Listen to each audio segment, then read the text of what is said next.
Boa tarde, meu nome é Simone Meireles, sou formada em Psicologia pela PUC de Goiás.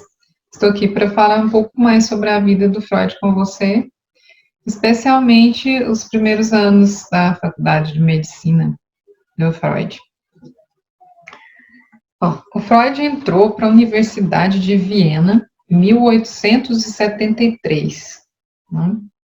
Ele passou um longo período lá, ele fez 3 anos a mais do que o normal, porque ele sempre que ele se interessava por determinada coisa, ele ficava ali. Né? Então, acabou que estendeu 3 anos a mais do que o normal, e por conta dessa característica dele. Então, como nós vimos no outro vídeo, nem era medicina em si que ele queria. Então, ele mesmo confessa que foi até meio negligente com as questões das matérias e que ele realmente se interessou mais depois que ele foi para o laboratório de fisiologia do Bruck. O Bruck foi, digamos, a primeira pessoa que ele seguiu, né, dentro dessa questão dos estudos de medicina, e ele, até separei um texto aqui, falar como é que ele era, né? Por que o Freud também seguiu ele com tanto afinco? Era uma figura muito importante, de autoridade, muito importante para o Freud. Aqui. Então, quando falo fisiologia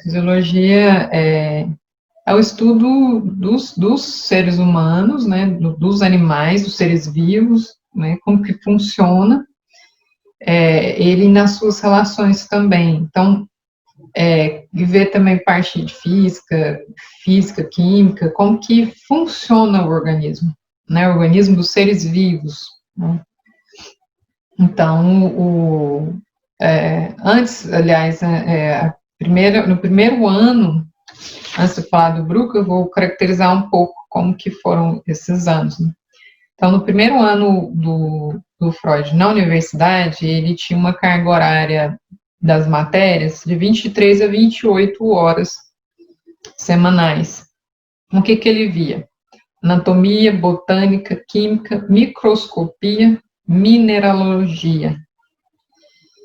E aí ele fez, nesse primeiro ano, curso de biologia e darwinismo. Ele tem uma influência grande de Darwin, né, teoria da evolução, as coisas todas. E fez um curso, a fisiologia da voz e da fala. Aí, nesse curso que foi que ele encontrou pela primeira vez o Bruck. Pela primeira vez o Bruck. E que seguiu ele. Que o Bruck é aquele mesmo do outro vídeo que eu falei, que alertou ele para não seguir carreira teórica, medicina, porque ele não tinha dinheiro para isso, né? Não tinha dinheiro suficiente. A família dele nunca foi rica. Então, mas o primeiro encontro foi nesse curso, né, da fisiologia da voz e da fala, com o Bruck. Então, aí no segundo ano, aí ele teve aula mesmo com o Bruck. E depois, no terceiro ano, ele foi para o lado da zoologia marinha. Ele teve um professor chamado Klaus, que era professor de zoologia, e que ele fez a primeira pesquisa dele com esse professor. Então, tinha laboratório também, né? Então, qual que foi eram 10 horas semanais no laboratório de zoologia, então, laboratório de fisiologia do Bruck e de zoologia do Klaus, né? Então, ele teve esses 2 mestres no começo. Né? Então, como que é a questão com o Klaus? Nessa faculdade tinha a Estação Zoológica Experimental em Trieste, que era uma outra cidade. Foi uma das primeiras estações zoológicas no mundo. Então, na época, era avançado, né? Por mais que era 1800 e pouco, final de 1870 e tanto, 80. Então, tinha essa estação lá. Aí, o que acontecia? A universidade tinha fundos para mandar estudantes para Trieste 2 vezes ao ano para fazer pesquisas em zoologia marinha para os animais do mar. E o Freud foi um dos primeiros alunos a serem escolhidos, né, para usufruir desse fundo e pesquisar lá 2 vezes por ano. Então, isso foi foi uma distinção, né, porque era disputado. A irmã dele depois falou que isso foi importante para o Freud, ele ter sido um dos primeiros alunos que foi fazer essa pesquisa lá, né. E o que ele foi pesquisar? A pesquisa dele era descobrir a estrutura das gônadas das enguias. O que é enguia? Aquele peixe que parece uma cobra, que dá choque, né, digamos. Porque naquela época, que está escrito aqui, ninguém nunca encontrou um exemplar macho de enguia na maturidade.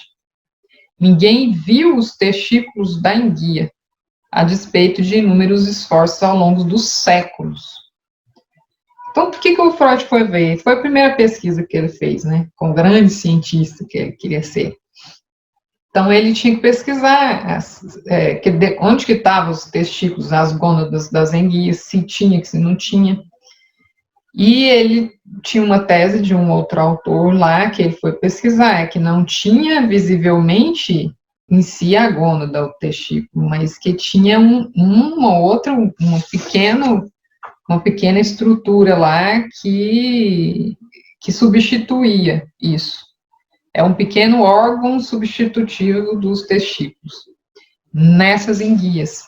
Então, ele pesquisou isso, os artigos dele foi publicado, o Klaus até gostou, né, o professor e tudo. Então, a tese, ele meio que confirmou essa tese dessa pequeno órgão que substitui os testículos.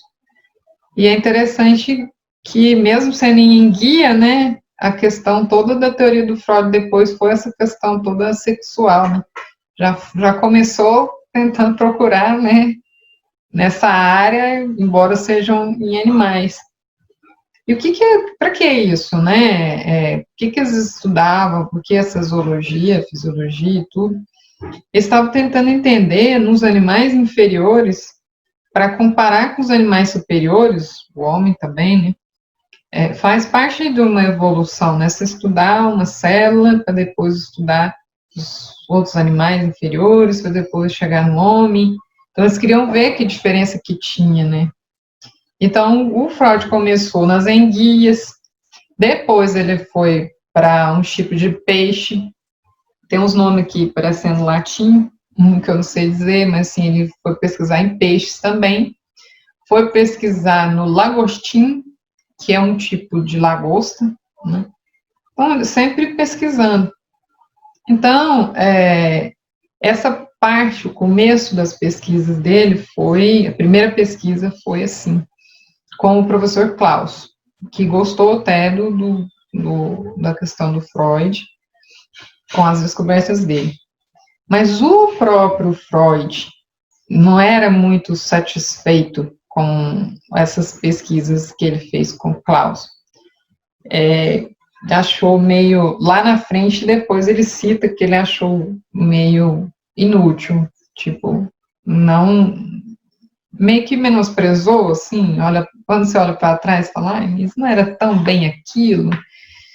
Só que o Ernest Jones, que é o biógrafo, né, que eu estou seguindo, ele conta o seguinte, teve essa fase com o Klaus, aí teve a fase com o Brook, que eu vou ler para vocês como que era o Brook, e o Brook deu um impacto maior, né, com a fisiologia, né, com as pesquisas dele. Aí só que o Ernest Jones coloca uma coisa interessante, que ele falou assim, a diferença de idade aí comparou com a vida do Freud, que sempre na infância a gente está repetindo os modelos infantis e repete na adolescência, na vida adulta. Aí o Ernest Jones falou assim, olha, coincidência ou não, ele comparou a relação do Freud com o Klaus e com o Brook, com a relação que ele tinha na infância com o Philip, que era o meio-irmão dele, e o pai dele, né? Então, ele comparou como se o Klaus fosse o Philip, meio-irmão mais velho. E que o Ernest também, Ernest Bruck com o pai do Freud. E a diferença de idade deles, realmente, que a diferença de idade né, é a diferença de 20 anos do Freud para o Klaus e 40 anos do Freud para o Bruck. Então, segundo Ernest Jones, simbolicamente, o Klaus repetia a relação com o Philip e o Bruck com o pai do Freud. E que isso justificava o sentimento que o Freud tinha de que o Klaus, ele meio que desprezou o Klaus. Nossas pesquisas foram meio inúteis. Tal. E o Bruck não, né? Aquela autoridade, aquela coisa toda. E aí ele comparou com a infância, porque o que o Freud fez na infância, que eu falo no outro vídeo, o meio-irmão dele, que era mais velho que ele, né? O Freud projetou no meio-irmão o ódio que ele não podia ter do pai. Então, tudo que era ruim, que ele não queria ver no pai dele, ele projetava no filho. Até a irmãzinha dele, que nasceu depois dele, ele fantasiou que não era filha da mãe com o pai, não. A filha, essa menina seria filha da mãe dele com o Philip. Até porque a diferença de idade da mãe do Freud com o pai do Freud era muito grande também. E o Philip era da idade da mãe dele. E só que, no fundo, o que? Ele se defendeu dos sentimentos ruins com o pai, né, da raiva e de tudo, jogou para o Philip, preservou a imagem do pai para ele fosse preservada. Então, o vilão era o Philip. Não, o vilão era o Philip. Ele jogou isso. Então, o Ernest Jones fala que talvez não seja por acaso, né, que ele valorizou mais o Bruck do que o Carne. Por esse motivo, né? E a gente também faz isso na nossa vida, né?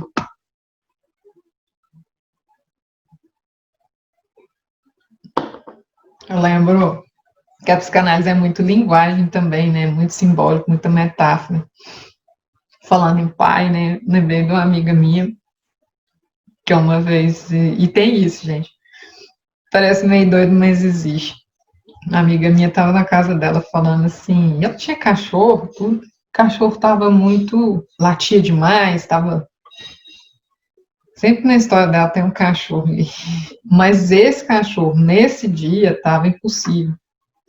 E aí ela desatou a falar mal do cachorro, né? E aí dizia assim, o cachorro do meu pai, porque é o cachorro do meu pai. Eu olhava aquilo. Ela dava falando porque quem comprou o cachorro, o pai dela já morreu, né, tal, mas era porque o pai que tinha comprado o cachorro. Mas eu escutei, depois de um tempo, a gente fica com o ouvido assim, eu escutei ela falando do cachorro do meu pai e reclamando muito do cachorro. Não era porque o pai comprou o cachorro do meu pai, ela estava com raiva do pai mesmo. Né? E aí eu escutei tudo aquilo e falei, gente, ela tá com raiva, não é do cachorro. Inconscientemente, ela tá jogando no cachorro, mas a raiva é do pai dela mesmo. E aí eu falei assim, fulano, né, você tá com tanta raiva do seu pai assim, né? Ela. Aí depois ela parou, pensou e tudo, depois acabou confirmando, né? Falando, me contou algumas coisas e tudo. Então, parece interpretação doida e abstrata, mas a mente, ela funciona muito metaforicamente, com figuras de linguagem, com simbolismo. Então, quando a gente fala conscientemente, o cachorro do meu pai é o cachorro que meu pai comprou. Não é porque que eu estou xingando meu pai. Mas existem assim, fica muito direto e cru. Você tem uma raiva da pessoa, chega lá e falar para ela. A própria mente tem seus desvios. Né? Depois essa amiga realmente confirmou, né, que ela tinha raiva mesmo. Então muitas coisas que ou a gente fala, ou falam pra gente, não, nossa, na verdade, seu inconsciente está querendo dizer outra coisa, a gente se defende, não é isso, não é nada disso. Assim, é porque foi meu pai que comprou o cachorro, não tô com raiva dele. Então a gente projeta em pessoas, até em coisas, no caso foi o cachorro, né? E tem umas coisas, a primeira paciente do Freud, nós vamos depois estudar isso, também tinha um lance lá que tinha um cachorro na história e que ele também estava simbolizando alguma outra coisa. Enfim, né, eu quis falar isso porque o biógrafo dele fala, olha, não deve ter sido à toa que ele teve esses dois mestres e com essa postura em relação a cada um dos dois.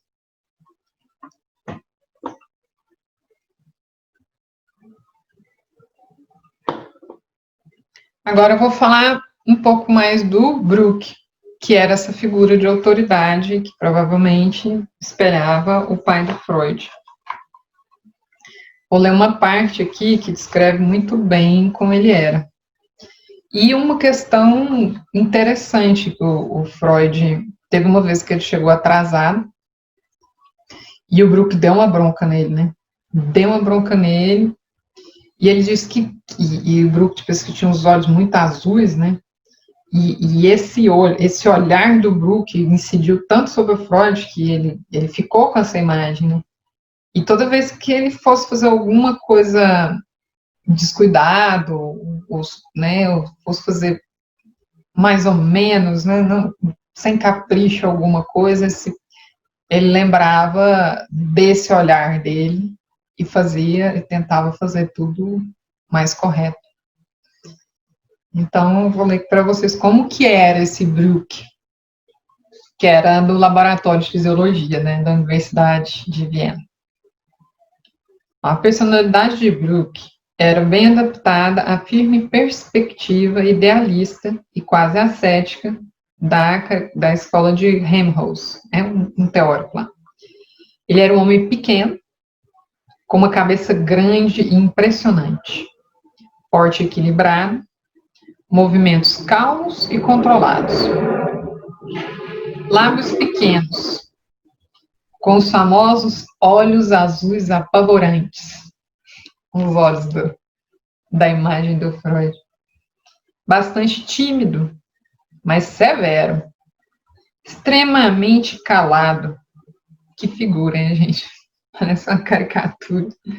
Você aqueles professor, nossa, assim, bem exigente, mas que por ser exigente é que a gente gostava. A professora de psicanálise era assim.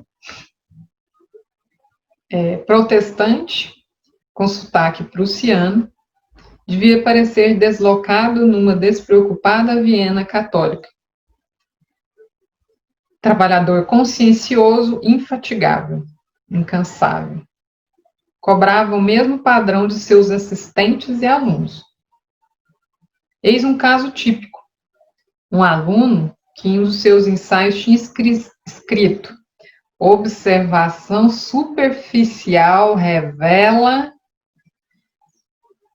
Aí o que o Brooke fez, né? Teve devolvido o ensaio com a linha censurável violentamente riscada e o comentário do Brooke na margem. Não se deve observar superficialmente. Era um dos examinadores mais temidos. Se o candidato não se saísse bem na resposta à sua primeira pergunta, Brooke não participava mais dos restantes 10 ou 12 minutos do período do exame. Ficava imóvel em silêncio, surdo aos apelos dos candidatos. A opinião geral rotulava como um homem frio, inteiramente irracional. O grau de violenta força contra si próprio e suas emoções de que ele necessitava para construir essa fachada é revelado por sua reação diante da morte de seu querido filho em 1873. Foi quando Freud entrou para a faculdade de Viena. Ele proibiu a família e os amigos de mencionarem o nome do filho, tirou do alcance da vista todos os retratos dele e passou a trabalhar ainda mais do que antes. Esse homem era, porém, inteiramente livre de vaidade, intriga e cobiça pelo poder. Para o estudante que demonstrasse capacidade, ele era um pai benevolente, estendendo os conselhos e a proteção muito além das questões científicas. Respeitava as ideias próprias do estudante, incentivava o trabalho original e apadrinhava talentos, mesmo que se desviassem consideravelmente de suas opiniões. Dizem que nunca nenhum aluno ou amigo lhe foi infiel. Que figura, né, gente?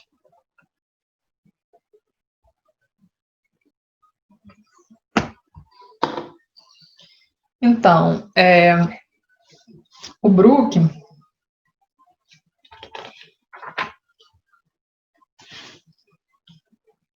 o laboratório do Brook, que eu queria também descrever com vocês, é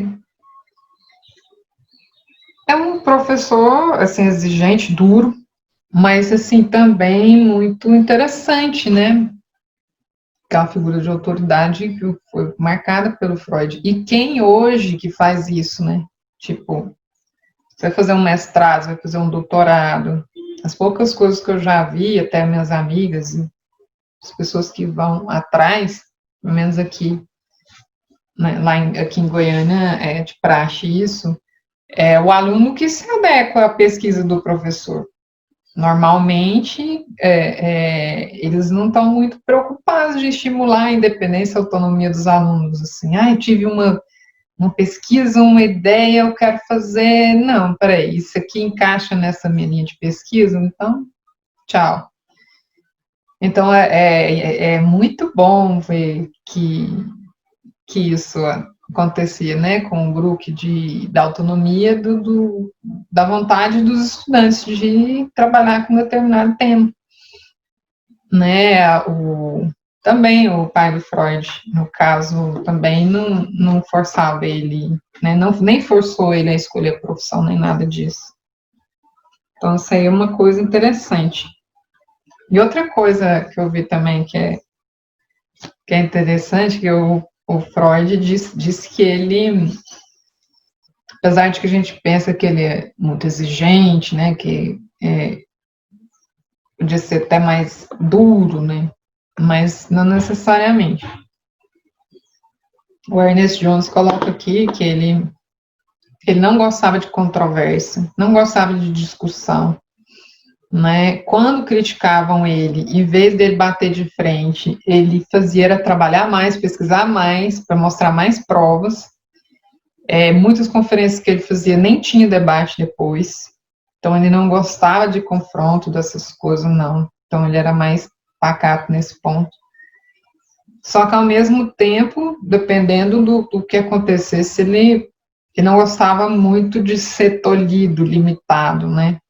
Então, ele tinha um paradoxo, assim, então, ele não dominava, segundo Ernest Jones, que foi um discípulo dele, ele não dominava os discípulos, assim.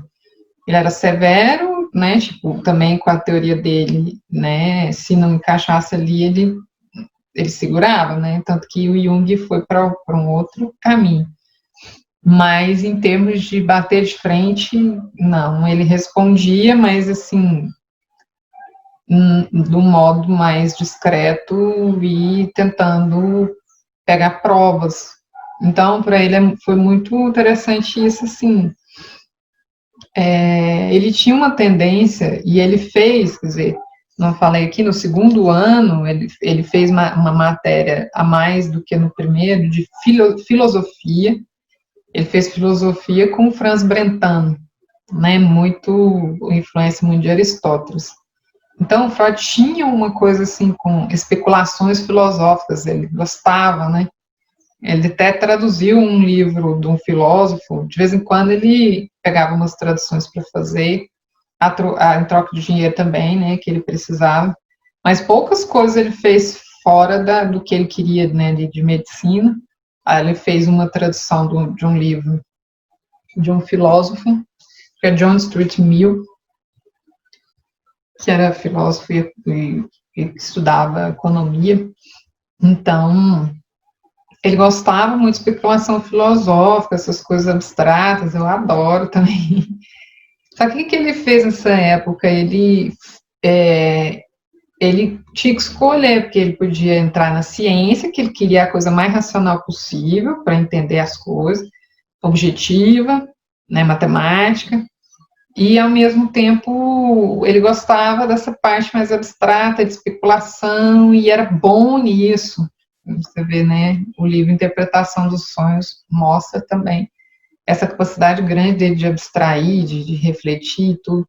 Só que ele pisou no freio e falou, pá, não, eu não vou dar asas da imaginação aqui, eu quero a coisa mais pura, eu quero a coisa mais científica, eu quero mais disciplina científica.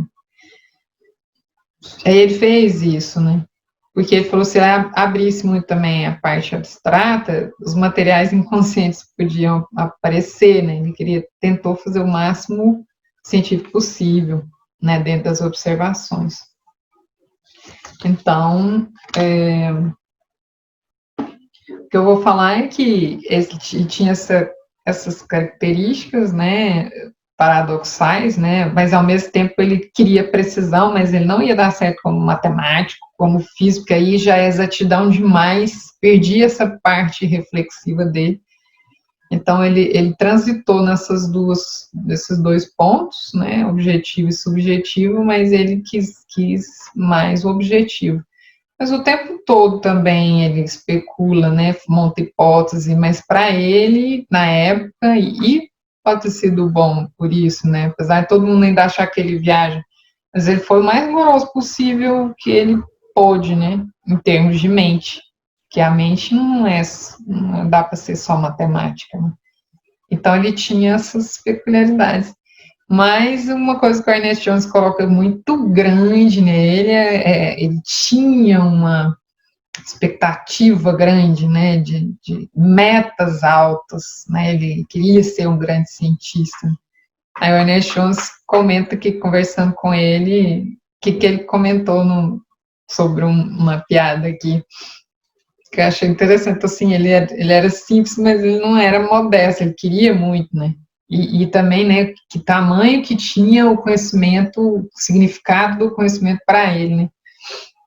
O Ernest Jones fala assim, sobre o Freud. Contei-lhe certa vez a história de um cirurgião, cadê que é? Um cirurgião que disse que, se alguma vez chegasse ao trono eterno, iria armado com osso canceroso e perguntaria ao Todo-Poderoso o que ele tinha a dizer sobre aquilo. A réplica de Freud foi a seguinte: se eu me visse em situação semelhante, minha principal censura ao Todo-Poderoso seria de que ele não me deu um cérebro melhor. Essa observação era a observação de um homem que não se satisfazia facilmente. Então, ele queria sempre aprimorar, e ele queria sempre acertar o máximo possível. Tanto que os ensaios, as coisas que ele escrevia, ele demorava anos para publicar.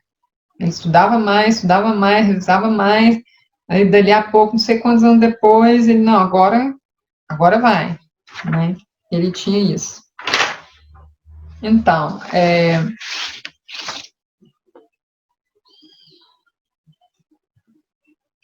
então ele fala que Brooke foi a maior autoridade que jamais encontrei. É o que o Freud fala do Brooke. Enfim. O Freud trabalhou muito com o sistema, nessa época ele estava no laboratório, ele trabalhou muito com o sistema nervoso desses animais menores, né? E mais na frente ele lança a teoria dos neurônios. Então, o que ele fazia? nessa época aí, no microscópio, ele observava as células nervosas, observava as fibras nervosas. Aí ele foi vendo como funcionava aquilo e foi tentando aperfeiçoar. Por exemplo, diz aqui que ele usava algumas substâncias, ele usava cloreto de ouro para tingir o tecido nervoso, para ficar mais fácil você observar as células ali. Ele usava uma mistura de ácido cítrico com glicerina para facilitar observar no microscópio. Porque esse ácido meio que separava ali as estruturas, o músculo, deixava mais visível o sistema nervoso. Então, gente, naquela época não tinha nada. Que falar aqui o laboratório do Brook era super. Não achei aqui onde é que tá. Era muito. Como é que fala? Para as condições de hoje, não tinha nada. Muito assim, simplesinho, né? Muito. Sabe, um lugar meio precário. Então, então o que ele descobriu? Ainda não tinha o nome neurônio nessa época, né? Aí ele foi descobrindo que a unidade funcional nervosa, de onde partiam os feixes das fibras nervosas, era o neurônio, mesmo não tendo ainda esse nome, né? Então aí ele falava de onde que surgiam as fibras, era dessa unidadezinha, né? E terminando aqui, ele acabou no final de março de 1881, o Freud se forma em medicina na Universidade de Viena, depois dessas, todas essas experiências, né? Ele se forma e aí a graduação é lá mesmo na antiga universidade, tem uma cerimônia no salão antigo lá, e aí a família do Freud vai, uma família amiga de sobrenome Fluss também vai, né? Então Richard Fluss vai com os pais também ver a formatura do Freud, e velhos amigos da infância de sua cidade natal de Freiberg. Então, depois dessa experiência toda, o Freud se forma e vai trabalhar novamente no laboratório do Brook. Então, essa foi a experiência do Freud como aluno de medicina. Até a próxima.